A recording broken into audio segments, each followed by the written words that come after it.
ចាសួស្តីអ្នកទាំងអស់គ្នាខ្ញុំចង់មកបង្ហាញអ្នកទាំងអស់គ្នាពីសកម្មភាពនៅក្នុងផ្សាររាត្រីនៅ SS2 ផ្សារនេះគឺភាគច្រើនគឺជនជាតិចិនជាអ្នកលក់ហើយផ្សារនេះដែរភាគច្រើនទៅគឺសម្បូរមនុស្សចាស់គាត់លក់ជាងក្មេងៗណាហើយកន្លែងខ្លះវិញគឺមានអ្នកឈរតម្រង់ជួចាំយ៉ាងយូរដូចជាអំប្រុសម្នាក់អញ្ចឹងគាត់ធ្វើបុព្វាគាត់ធ្វើតែពីអ្នកប្តីប្រពន្ធទេហើយពេលដែលយើងចង់កំងអីយើងត្រូវឈរចាំសិនខ្ញុំថ្ងៃនេះខ្ញុំឈរចាំរយៈពេល5-10នាទី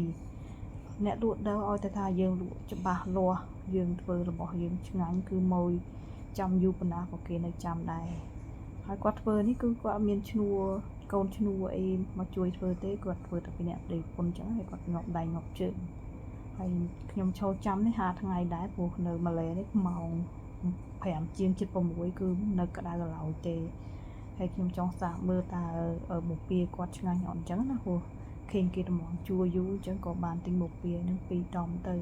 ហើយមកមើលកន្លែងផ្សេងទៀតកន្លែងខ្លះក៏មានមនុស្សច្រើនទៅកន្លែងខ្លះក៏មិនសូវមានមនុស្សទៅហើយបើចង់ញ៉ាំរបស់របរអីអាចមករកទិញនៅផ្សារ SS2 នេះបានគឺមានលក់គ្រប់ប្រភេទហ្មងសាច់អាំងស្អីហ្នឹងគឺមានទាំងអស់ហើយបើថាចំណីចម្រោះវិញស្អីក៏មានដែរហើយដូចជានំធ្វើមកពីផ្លែឈើធ្វើមកពីអីចឹងមានគ្រប់សពហ្មងហើយពេលតិចវិញកូនខ្ញុំឲ្យតាមកគាត់ទិញ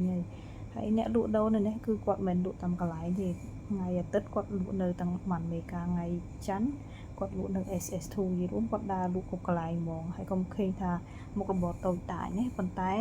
អ្នកខ្លះគាត់មានលទ្ធភាពបញ្ជូនកូនគាត់ទៅរៀននៅបរទេសទៀតដោយសារតែគាត់លក់ច្បាស់លាស់គាត់ធ្វើទៅឆ្ងាញ់ហើយមានអតិថិជនច្រើនអញ្ចឹងទៅគាត់